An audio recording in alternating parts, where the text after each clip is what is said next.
If you've never heard of the terms legal fiction or straw man, then what you're about to learn is something that sounds so astonishing that it couldn't possibly be true.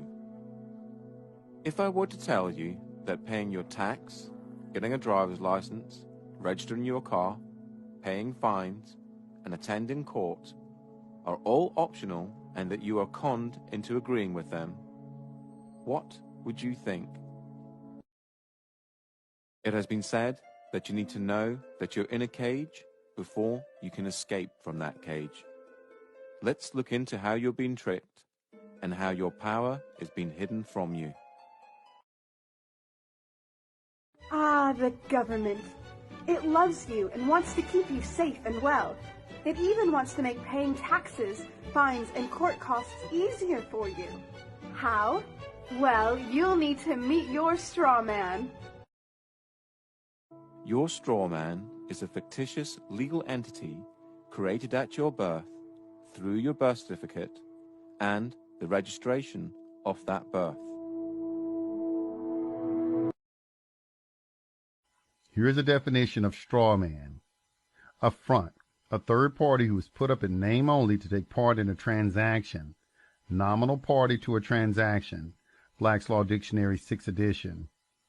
The term is also used in commercial and property contexts when a transfer is made to a party. The straw man, simply for the purpose of retransferring to the transferor in order to accomplish some purpose not otherwise permitted. Barron's, 3rd edition. The straw man is an artificial person. The straw man was created by law shortly after you were born via the registration of the application for your birth certificate. The name for the straw man is your name in all capital letters.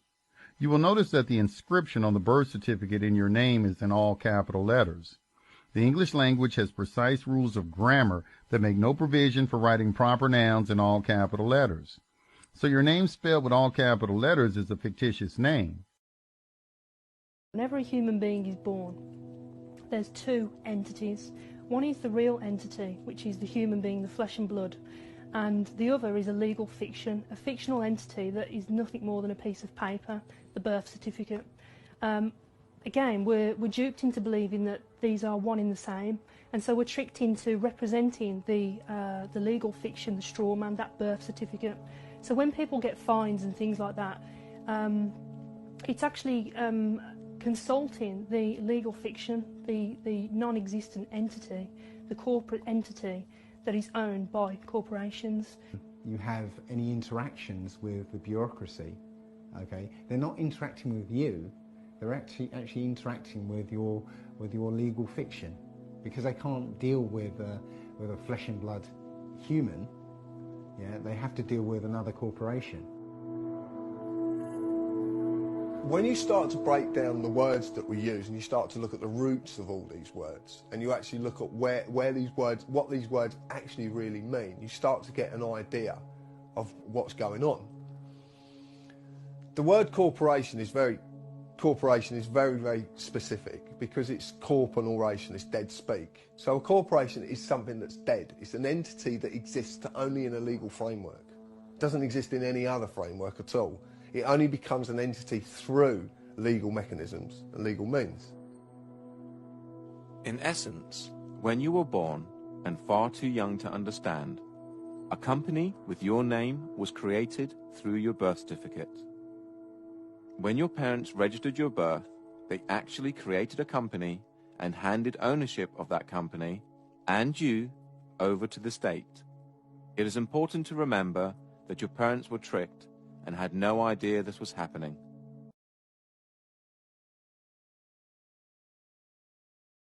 This is why the state can take children from their families and it not be classed as kidnapping. This is where it all began. This is the foundation document. All identification is generated from this document. And these didn't exist before 1933. These only came into being in 1933 when they hatched this plan. They created a corporate fiction with a name just like yours. In doing this, they registered and monetized the spirit and soul of a living being. My name is spelt in all capitals here. So's yours, so's your driver's license, your health card, anything you get from the government, your name is spelt in all capital letters. And when you use any government identification, you are identifying yourself as a corporation, and you are existing within the jurisdiction of corporate law. And just because you didn't know what you're doing, that's no excuse. It doesn't exonerate you from liability.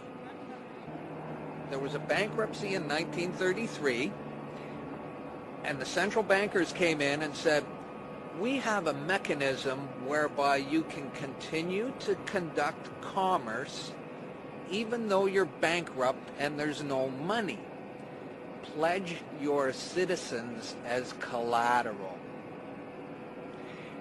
That happened in 1933, the bankruptcy. And that, by no coincidence, is why these started to be issued in 1933. So you may be walking around thinking you're free and you have rights. But the bottom line is that you are owned, you're a chattel, you're a slave. And these people own you. And that's why they can do things to you against your will. Because you comply. Right now I'm going to just read a quote from Edward Mendell House and what he had to say in a private meeting with Woodrow Wilson, president between 1913 and 1921, from the private papers of Woodrow Wilson. Quote, very soon, every American will be required to register their biological property in a national system designed to keep track of the people, and that will operate under the ancient system of pledging. By such methodology, we can compel people to submit to our agenda, which will affect our security as chargeback for our fiat paper currency. Every American will be forced to register or suffer not being able to work and earn a living. They will be our chattel, and we will hold the security interest over them forever by operation of law merchant under the scheme of secured transactions. Americans, by unknowingly or unwittingly delivered the bills of lading to us, will be rendered bankrupt and insolvent, forever to remain economic slaves through taxation secured by their pledges.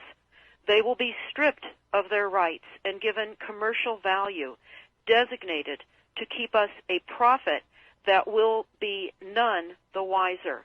For not one man in a million could ever figure out our plans, and if by accident one or two would figure it out, we have in our arsenal plausible deniability. After all, this is the only logical way to fund government, by floating liens and debt to the registrants in the form of benefits and pledges. This will inevitably reap us huge profits beyond our wildest of expectations and leave every American a contributor to this fraud, which we will call social insurance.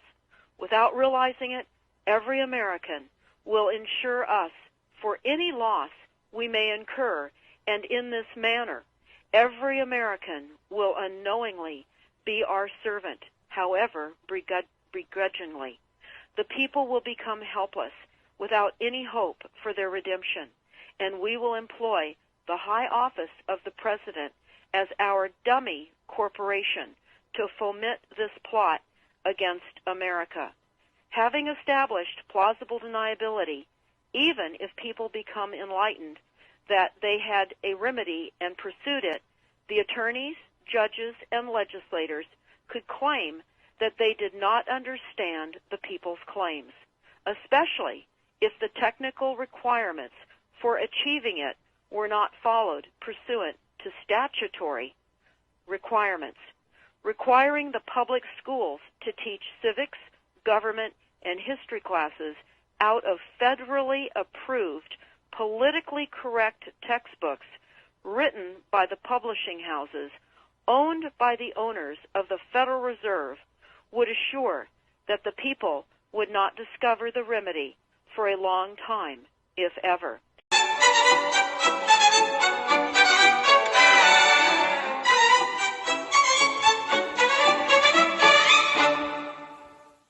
Ah, the government. It loves you and wants to keep you safe and well. It even wants to make paying taxes, fines, and court costs easier for you. How? Well, you'll need to meet your straw man. He was born the same day you were. He looks like you, has the same name, and lives in your house, but you never knew he existed. You will have even paid his parking tickets or taxes. The worst part? He's been dead from day one. From every birth certificate, a legal personality, or legal fiction, is created with the same name to confuse little old you into thinking it's you. So, there is a human you and a paper you, or as it's commonly known, a straw man. So when it seems like government officials, court clerks, or the police are speaking English, they aren't. They're speaking legalese, designed to make you agree to verbal and written contracts without even knowing about it, all spun from Black's Law Dictionary. For example, when the police say, "Do you understand?" you'll say, "Yes." What they are really saying is, "Do you stand under our authority?" Oops-a-daisy, you just created a verbal contract with them. Oh, you clever government. Did you know that whenever you register something, you are handing over title to the person you register it with? That's right. Whenever you register something with the government, they assume it belongs to them. Registered your car? Super! Now you are the registered keeper of your vehicle, and the government can crush it when you don't pay your, straw man's taxes. Expecting a new bundle of joy? Well, then you need to register your little darling with a birth certificate. Then they can start the process all over again and create a new straw man for your little one. Isn't that great? So when Junior grows up, he'll be able to generate revenue just like you have. When you notify on your baby by signing the birth certificate, your child becomes a ward of state. And if the government doesn't like what you're doing, they'll assume it's okay to take the child away or make new rules for things they don't like. Not enough school? Smacking your child? Shouting too loudly? Then it's off to social services for the little one. When you get a bill, it's sent to you but belongs to your straw man, not you. That's why bills, fines, and summons start with Mr., Mrs., or Ms. Sometimes you'll see your surname in capitals, just like on a gravestone. That's because your straw man is dead and just a silly piece of paper, created before you could comprehend or even consent to it. When you go to court, you represent your straw man. So you, the human, take on any costs, fees, taxes, and fines involved for the straw man. The human you doesn't even need to pay them. But you made a contract with the court by appearing on behalf of your legal personality or straw man, just like the government knew you would. Confused? Well, don't worry. The government doesn't want you to know anyway. If you knew, you'd stop paying things like council tax and parking tickets. Because when you go to court, you are representing your straw man. You are you, alive and made of flesh and blood. Your straw man, or legal personality, is a piece of paper created from your birth certificate. And you think it's you. What a silly Billy. Would you like to know more? Well, then go over to tpuc.org. Get up, get informed, and get real.